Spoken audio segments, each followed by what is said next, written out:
For truth tellers like Sheikha Latifa, there is no justice. And there is no right pronunciation either if Ron is covering it. I'm sure I butchered that name again. Sheikha Latifa. I think Latifa I did fine. Sheikha, I'm sure that's wrong. But again, seeing it for the first time, that is the crutch I use.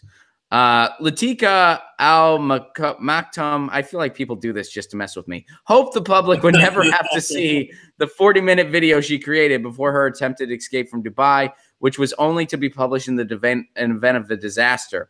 In the 40-minute clip, she repeatedly tells the camera, "This might be the last video I ever make." Wow. Okay, this is heavy. Latifa is the daughter of Mohammed bin Rashid Al Maktoum. God damn it. The ruler of Dubai. As she explains in her recording, she previously attempted to flee Dubai in her teens, but was caught at the border, leading to 3 years of continual torture on the personal orders of her father. As she explains, Latifa is not the only family member who has suffered at the hands of Sheikh Mohammed. Her sister Shamsa, she said, attempted escape in the UK in 2001 at the age of 19, but was kidnapped off the street by henchmen. On her return to Dubai, Latifa recalls that Shamsa was also imprisoned, tortured, and eventually monitored 24/7 by medical personnel. Her tell-all video was given to her legal representatives from the UAE Civil and Criminal Justice Specialist and detained in Dubai if she were to be killed or go missing. The recording was duly published after Detained in Dubai's founder, Radha Sterling, received a phone call from Latifa begging for help. Wow. Okay. RT's report on the abduction related to the testimony, who stated that at least 5 warships, 2 military planes, and a helicopter were deployed in the raid. Since news of her disappearance emerged,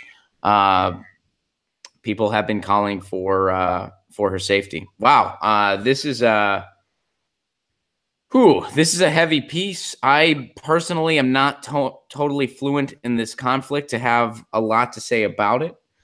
But I guess looking at it from a thematic standpoint, it's good that having access to online video is allowing people to get these stories out on a worldwide scale easier than they could if we didn't have it. However, we're not always able, that those stories and that content still becomes suppressed via a variety of mediums. And when we have greater oversight, I mean, the intelligence agencies are paying more attention to online content than they ever have before right now. And this is largely having to do with Russiagate, by the way. When you have that going on, there's more online suppression maybe than ever before. And that is obviously that's not a good thing. What are your guys' thoughts? I basically agree with you. I don't have enough information to really say much other than that's a horrible story. Yeah. And I hope she gets to safety. Yeah, absolutely.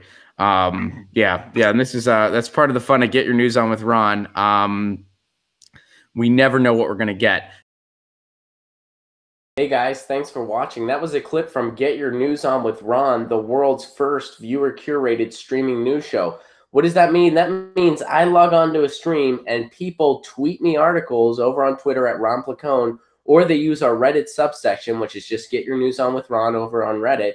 And that's how we build the show. I'm seeing all these articles for the first time. We are literally getting our news on together. Follow me on Twitter at Ron Placone so you can participate.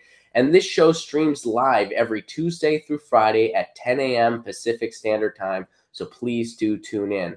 If you want to support this show, you can do so over on patreon.com/Ron Placone, where for as low as $1 a month, you get access to exclusive podcasts every week, exclusive videos, free tickets to shows when I'm performing in your town, and more for as low as $1 a month. Please do consider it. Thank you so much for your support. This has been Get Your News On with Ron.